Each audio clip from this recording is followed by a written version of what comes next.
le 28 décembre 2025. Le stade est plein, mais l'atmosphère n'est pas bruyante. Elle est lourde, dense, comme un air qui pèse sur les épaules avant même le premier coup de sifflet.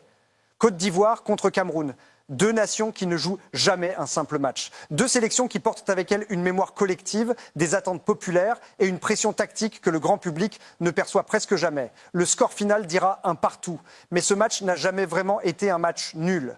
La question qui plane, silencieuse des Tchorches, dès l'échauffement, est simple et inquiétante. Qui contrôle réellement ce match et qui se contente de survivre à l'intérieur? Car dans ce genre de rencontre, le danger ne vient pas toujours de l'adversaire. Il vient souvent de soi-même, de ses propres choix, de ses propres renoncements, de ce que l'on accepte de ne pas faire pour ne pas perdre. La Côte d'Ivoire arrive avec une idée claire, une idée rationnelle, presque académique. Prendre le ballon, l'installer dans des zones propres, étirer le bloc camerounais, user la structure, attendre la fissure. Sur le papier, c'est cohérent. Sur le terrain, c'est plus fragile qu'il n'y paraît. Le Cameroun, lui, ne cherche pas à imposer une domination territoriale. Il cherche à imposer une réalité, une densité, une suffocation progressive, un étau qui se referme lentement, sans bruit, jusqu'à ce que l'adversaire doute de son propre plan. Dès les premières minutes, tout est visible pour qui sait regarder. La Côte d'Ivoire s'installe, mais elle n'avance pas. Elle occupe, mais elle ne pénètre pas. Les passes sont propres, les circuits sont respectés, mais l'axe reste bouché. Le Cameroun a verrouillé le cœur du jeu comme on ferme une porte blindée. 3 centraux, 2 pistons disciplinés, 2 milieux qui coulissent sans jamais se découvrir. L'espace est là, théoriquement, mais il est toujours une demi-seconde trop tard. Le premier piège est là, invisible pour le public, évident pour les joueurs. La Côte d'Ivoire joue large parce que l'axe est interdit. Mais jouer large, c'est accepter de s'éloigner du but. C'est allonger les circuits, c'est donner du temps au bloc adverse pour se replacer. Et plus le temps passe, plus le Cameroun est à l'aise.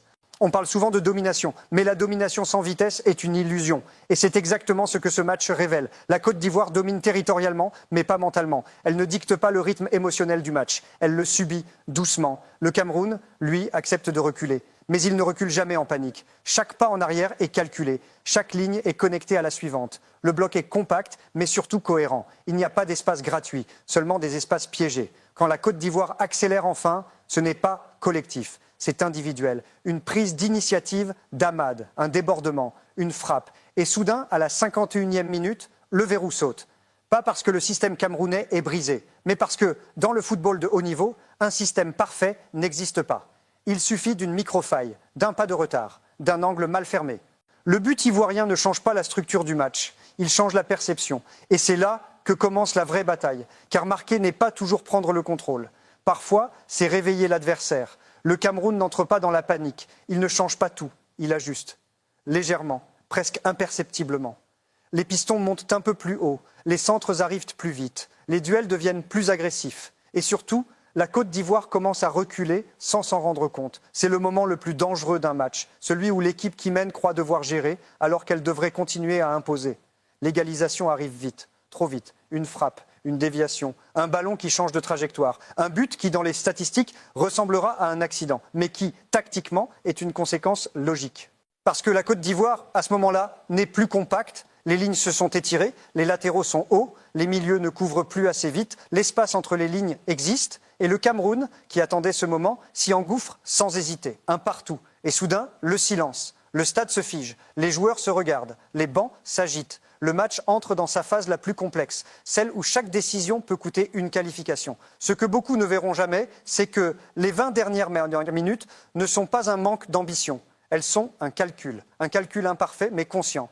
Les deux équipes savent que perdre serait catastrophique. Alors elles avancent, mais sans se découvrir. Elles attaquent, mais avec le frein à main, mental serré. La Côte d'Ivoire continue d'avoir le ballon. Mais ce ballon pèse. Il n'est plus un outil. Il devient une responsabilité. Chaque perte est un risque. Chaque passe ratée est une invitation au contre. Le Cameroun, lui, accepte de ne plus attaquer en nombre. Il préfère verrouiller, protéger, user le temps, parce que dans ce groupe, ce nul n'est pas un échec. C'est une position stratégique. Et c'est là que l'illusion populaire naît. Beaucoup diront match équilibré. Résultat logique. Deux équipes de même niveau. La réalité est plus cruelle et plus intéressante. Ce match révèle que la Côte d'Ivoire est une équipe qui contrôle mieux qu'elle ne tue. Et que le Cameroun est une équipe qui résiste mieux qu'elle ne domine. Deux forces, deux limites. Rien n'est réglé. Tout est sous tension. Et surtout, ce nul rebat totalement les cartes du groupe F, où chaque point devient une arme à double tranchant. Et pour comprendre pourquoi ce match n'a jamais été vraiment équilibré, il faut descendre d'un niveau. Quitter la surface, quitter le score, entrer dans les lignes, dans les distances, dans les silences entre les joueurs. La Côte d'Ivoire s'est présentée avec une structure pensée pour contrôler, une structure propre, rationnelle, 4 défenseurs alignés, un milieu capable de tenir le ballon, des ailiers chargés de créer le déséquilibre. Mais très vite, un problème apparaît. Pas un problème visible, un problème fonctionnel. La distance entre les lignes est trop confortable. Confortable pour qui défend, dangereuse pour qui attaque. Quand la Côte d'Ivoire construit, ses centraux sont calmes. Trop calmes. Le ballon circule horizontalement. Les latéraux montent. Les ailiers s'installent haut. Mais le lien entre le milieu et l'attaque n'est jamais permanent. Il est intermittent, par à-coup. Comme une respiration irrégulière. Et dans le football moderne, l'irrégularité est un aveu. Le Cameroun l'a parfaitement compris. Son bloc n'est pas bas par peur, il est bas par choix. Les 3 centraux ne sortent presque jamais. Ils protègent l'axe comme on protège un coffre-fort. Devant eux, les milieux ferment les angles de passe. Ils ne pressent pas toujours le porteur. Ils pressent les options, ils pressent l'intention. Résultat, la Côte d'Ivoire a le ballon, mais rarement le tempo. Elle décide où passe la balle, mais pas à quelle vitesse la défense doit réagir. Et tant que la défense ne court pas, elle ne souffre pas. C'est là que naît la première grande illusion du match. La possession ivoirienne donne une impression de maîtrise. Mais cette maîtrise est statique. Elle ne déplace pas le danger. Elle ne force pas le Cameroun à faire des choix douloureux. Elle le laisse dans sa zone de confort. Quand enfin la Côte d'Ivoire accélère, ce n'est pas parce que le système l'exige, c'est parce qu'un joueur décide de sortir du cadre. Amad prend la balle et attaque son vis-à-vis. Il ne respecte plus le tempo collectif, il impose le sien. Et soudain, le bloc camerounais est obligé de se contracter différemment. Un pas de trop, une demi-seconde de retard. Le but n'est ici, pas dans la construction, dans la rupture. Ce détail est fondamental parce qu'il dit tout. Ce but ne valide pas le plan ivoirien. Il le contredit presque. Il montre que le danger ne vient pas du contrôle, mais de la transgression du contrôle. Et c'est précisément là que la Côte d'Ivoire se met en danger. Après l'ouverture du score, au lieu d'amplifier cette logique de rupture, l'équipe revient instinctivement à la gestion. Elle cherche à sécuriser, à calmer, à respirer. Mais calmer un match contre le Cameroun, c'est lui offrir exactement ce qu'il attend. Le Cameroun n'a jamais été aussi dangereux que lorsqu'il n'a rien à perdre. Et pendant 5 minutes après le but ivoirien, il joue libéré. Les pistons montent plus haut, les ballons sont joués plus vite vers l'avant, les duels deviennent frontaux. Et surtout, la Côte d'Ivoire commence à reculer sans l'avoir décidé. C'est le recul le plus traître du football, celui qui n'est pas ordonné, celui qui n'est pas assumé. Les lignes ne descendent pas ensemble, elles s'étirent, un trou apparaît entre le milieu et la défense. Un espace minuscule, suffisant. L'égalisation camerounaise ne tombe pas du ciel, elle tombe dans ce vide, une frappe, une trajectoire déviée. Les analystes parleront de malchance. Mais la malchance n'existe pas dans ces zones-là. Il n'y a que des positions mal protégées. À partir de ce moment, le match change de nature. Il devient mental, il devient nerveux, il devient un test de lucidité. La Côte d'Ivoire recommence à avoir le ballon. Mais cette fois, ce ballon brûle. Chaque prise de risque est mesurée. Chaque passe verticale est hésitante. On sent une équipe qui ne veut plus perdre avant de vouloir gagner. Le Cameroun, à l'inverse, sait exactement ce qu'il veut. Fermer, densifier, attendre. Il n'a pas besoin de créer 10 occasions. Une seule lui suffirait. Et cette certitude change tout. Elle donne une clarté mentale que la Côte d'Ivoire n'a plus à ce moment précis. Les dernières minutes sont révélatrices. Peu d'occasions franches, beaucoup de duels, beaucoup de ballons dans des zones mortes. Ce n'est pas un manque de qualité, c'est un excès de calcul. Et ce calcul dépasse le cadre du match. Parce que derrière ce nul, il y a le groupe F. Et dans ce groupe, chaque équipe sait que le moindre faux pas peut être fatal.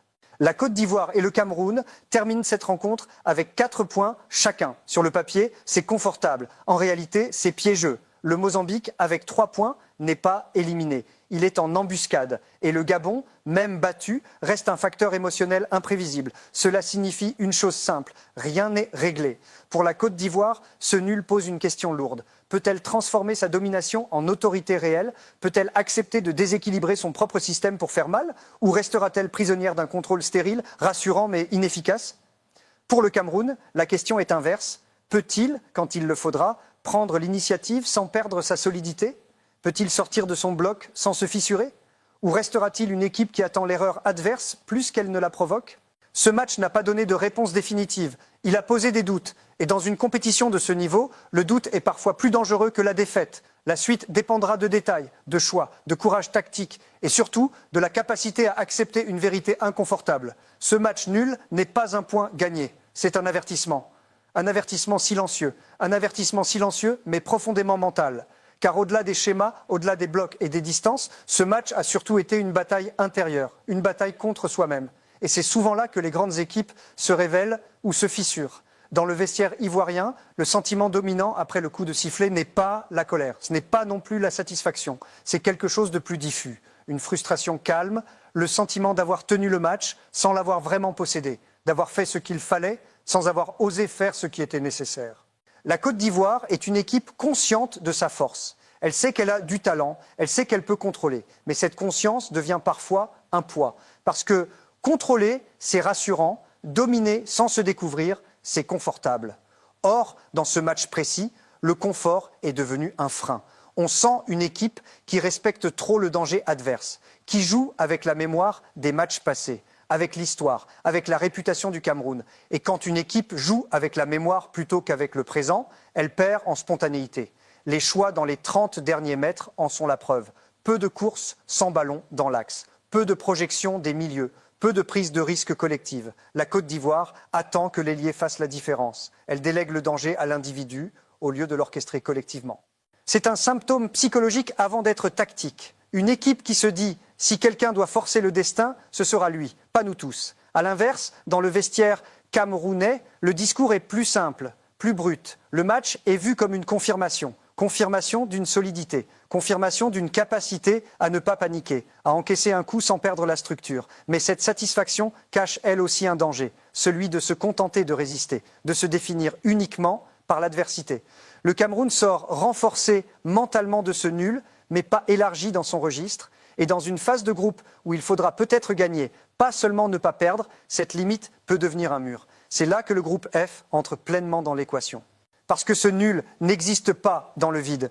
Il s'inscrit dans un contexte où le Mozambique a gagné, où le classement est trompeur, où 4 points ne garantissent rien, sinon le droit à l'erreur, à condition de ne pas en commettre. Le Mozambique, justement, est l'élément perturbateur, celui que personne n'attendait vraiment à ce niveau. Une équipe sans pression, sans passé encombrant, sans obligation symbolique.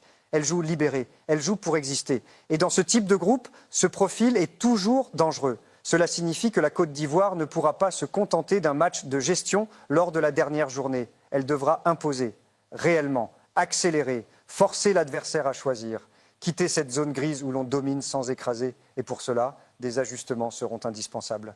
Le premier concerne la hauteur du bloc. La Côte d'Ivoire ne peut plus se permettre de défendre en reculant après avoir marqué. Elle doit accepter de défendre en avançant, de presser plus haut, de compresser l'espace, de réduire les zones de transition. Le deuxième concerne le rôle du milieu. Il ne suffit plus de sécuriser, il faudra projeter. Un milieu qui arrive lancé dans la surface crée plus de chaos qu'un ailier isolé. Et le chaos, face à un bloc organisé, est souvent la seule arme. Le troisième concerne le courage tactique, celui d'assumer un déséquilibre temporaire, celui d'accepter de laisser un espace derrière pour en créer un devant. Parce que sans cela, la Côte d'Ivoire risque de répéter le même match, avec la même frustration. Pour le Cameroun, l'équation est différente mais tout aussi délicate. Sa solidité est réelle, son organisation est robuste, mais elle repose sur une discipline extrême. Et la discipline, quand elle est trop rigide, peut devenir prévisible. Le Cameroun devra à un moment montrer qu'il peut dicter le tempo, pas sur 90 minutes, mais par séquence, 10 minutes, 15 minutes, suffisamment pour empêcher l'adversaire de s'installer confortablement. Cela passera par une meilleure occupation des demi-espaces, par des sorties de balles plus variées, par des circuits moins directs. Parce que si le Cameroun ne menace que par transition et coups de pied arrêtés, il devient lisible. Et un adversaire lisible est un adversaire contrôlable. Ce match nul a donc créé une situation paradoxale. Il rassure les deux équipes, mais il les expose aussi. Il confirme leur force, mais il souligne leur plafond. Et dans une compétition où la marge d'erreur est infime, le plafond est parfois plus important que la base. La dernière journée du groupe ne sera pas une formalité. Elle sera un test de maturité, un test de lucidité, un test de capacité à apprendre d'un match qui, en apparence, n'a rien appris au grand public. Mais pour ceux qui savent regarder, ce Côte d'Ivoire, Cameroun a déjà tout dit. Il a montré ce que ces équipes sont aujourd'hui et surtout ce qu'elles ne sont pas encore. La question n'est donc pas de savoir qui est favori, la question est de savoir qui acceptera de se transformer, qui acceptera de sortir de sa zone de confort, qui acceptera de jouer non pas pour ne pas perdre, mais pour imposer une vérité. Parce qu'à ce niveau, le football ne récompense pas toujours le plus fort. Il récompense souvent le plus lucide. Le plus fascinant dans ce genre de match, ce n'est jamais ce qui s'est passé. C'est ce qui aurait pu se passer si une seule décision avait été différente. Si la Côte d'Ivoire, après avoir marqué, avait choisi d'appuyer. Si elle avait refusé le réflexe de protection, si elle avait transformé son avance en domination émotionnelle plutôt qu'en gestion comptable. Mais ce « si » n'existe pas dans le football réel, il n'existe que dans l'analyse. Et l'analyse sert précisément à préparer ce qui vient ensuite. Car désormais, chaque membre du staff ivoirien le sait. Ce groupe ne se gagnera pas en contrôlant doucement. Il se gagnera en imposant une tension permanente à l'adversaire, en l'empêchant de respirer, en l'obligeant à défendre en courant vers son propre but. La Côte d'Ivoire a les outils pour le faire. Elle a la puissance athlétique, elle a la qualité technique, elle a même l'intelligence collective. Ce qui lui manque encore, c'est l'acceptation du risque calculé. Ce moment où l'on accepte de sortir du plan initial pour créer une situation irréversible. Dans ce match contre le Cameroun, elle n'a jamais complètement franchi cette ligne. Elle s'en est approchée, puis elle est revenue en arrière. Le Cameroun, lui, a franchi une autre ligne, celle de la résilience, celle de la patience absolue, celle qui consiste à accepter d'être dominé sans jamais être soumis. Et c'est une qualité rare, une qualité précieuse, mais une qualité incomplète. Parce que dans une phase à élimination directe, attendre l'erreur de l'autre peut suffire. Mais dans une phase de groupe serrée, avec plusieurs scénarios possibles, cette stratégie peut devenir une prison. Le Cameroun devra montrer qu'il peut changer de visage, qu'il peut passer d'un bloc d'acier à une structure plus fluide, qu'il peut, par moments, prendre le ballon sans perdre son âme défensive. Sinon, il restera dépendant d'événements marginaux, une déviation, un coup franc, un moment isolé. Et vivre de ces moments, c'est accepter que le match vous échappe parfois sans prévenir. Ce nul, en réalité, a placé les deux équipes face à un miroir. La Côte d'Ivoire y voit une équipe propre, organisée, respectée, mais peut-être trop respectueuse. Le Cameroun y voit une équipe solide, difficile à battre, mais peut-être trop réactive. Et c'est exactement dans cet entre-deux que se jouent les compétitions majeures. Le public, lui, retiendra un score, un partout, un match serré, un classique africain équilibré. Mais le football de haut niveau ne se résume jamais à ce que le public retient. Il se joue dans les détails que l'on ne montre pas, dans les mètres que l'on ne parcourt pas, dans les décisions que l'on ne prend pas. Ce Côte d'Ivoire-Cameroun du 28 décembre 2025 restera comme un match charnière, pas parce qu'il a décidé du groupe, mais parce qu'il a révélé des limites, des plafonds, des hésitations. Il a montré que la Côte d'Ivoire est proche d'être dominante, mais pas encore implacable. Il a montré que le Cameroun est presque imprenable, mais pas encore souverain. Et entre ces deux presque, tout est encore possible. La suite dépendra de la capacité de chaque sélection à écouter ce que ce match leur a murmuré, pas ce qu'il a crié, pas ce que le score a raconté, mais ce que le jeu a suggéré, discrètement, à ceux qui savent entendre. Parce qu'au plus haut niveau, le football ne parle jamais fort, il chuchote, et seuls les plus lucides savent l'écouter. Ce qui rend ce type de match si difficile à digérer pour les staffs, ce n'est pas l'erreur évidente, c'est l'absence d'erreur flagrante. Tout semble correct, tout semble maîtrisé, et pourtant, quelque chose échappe, quelque chose résiste, comme un grain de sable dans un mécanisme parfaitement huilé. Pour la Côte d'Ivoire, ce grain de sable porte un nom que l'on n'aime pas prononcer dans les salles de réunion, la prévisibilité progressive. Plus le match avançait, plus le Cameroun savait exactement où le danger allait naître. Non pas parce que les joueurs ivoiriens manquaient d'inspiration, mais parce que le cadre tactique devenait une cage invisible. Les appels étaient attendus, les circuits étaient connus, les intentions lisibles. Dans le football de sélection, où le temps de travail est limité, cette cage est souvent rassurante. Elle donne des repères, elle sécurise les rôles, mais elle devient mortelle quand l'adversaire accepte de souffrir sans paniquer. Et le Cameroun a montré une capacité rare à souffrir sans se dissoudre. Chaque fois que la Côte d'Ivoire semblait proche de créer un décalage durable, le bloc camerounais se resserrait. Les lignes se rapprochaient, les distances se réduisaient, comme si l'espace lui-même se contractait. C'est là que le match devient presque suffocant. Non pas parce qu'il y a trop d'action, mais parce qu'il n'y a plus d'air. Et quand il n'y a plus d'air, la tentation est grande de chercher l'oxygène sur les côtés. C'est exactement ce qu'a fait la Côte d'Ivoire. Encore et encore, les couloirs deviennent des refuges. Mais un refuge n'est jamais un lieu de conquête. Le Cameroun le sait, il accepte les centres, il accepte les ballons venus de loin, il accepte même de concéder des corners, parce que ces situations sont contrôlables, elles sont répétables, elles sont défendables. Ce qu'il refuse absolument, c'est l'attaque axiale rapide, la projection soudaine, le jeu entre les lignes à haute vitesse. Et tant que la Côte d'Ivoire n'insiste pas sur ces zones-là, le Cameroun reste serein. C'est ici que la notion de courage tactique revient encore et encore. Le courage de rompre avec ce qui fonctionne à moitié. Le courage de tenter ce qui peut déséquilibrer, même si cela expose. Dans ce match, ni l'un ni l'autre n'est allé au bout de ce courage. Et ce n'est pas un hasard, parce que ce match est aussi le produit d'un contexte, d'un groupe serré, d'une compétition courte, d'une pression populaire constante. Chaque sélection sait que la défaite peut être éliminatoire. Alors on avance, mais on calcule. On attaque, mais on protège. On ose, mais à dose homéopathique. C'est ce qui explique cette fin de match presque suspendue, comme si le temps lui-même hésitait à avancer. Les joueurs savent, les bancs savent, les erreurs se perdent trop cher pour être commises volontairement. Mais le football, paradoxalement, récompense souvent ceux qui acceptent de perdre un équilibre pour en créer un autre. Ce match nul est donc une photographie imparfaite. Il capture un instant, pas une vérité définitive. Il montre deux équipes encore en transition identitaire. Deux équipes qui savent ce qu'elles veulent éviter, mais pas encore totalement ce qu'elles veulent imposer. La Côte d'Ivoire veut être dominante, mais refuse encore de devenir brutale dans son intention. Le Cameroun veut être solide, mais hésite encore à devenir conquérant. Entre ces deux postures, il y a un espace minuscule, mais décisif. Et cet espace, c'est celui que la dernière journée du groupe viendra tester, impitoyablement.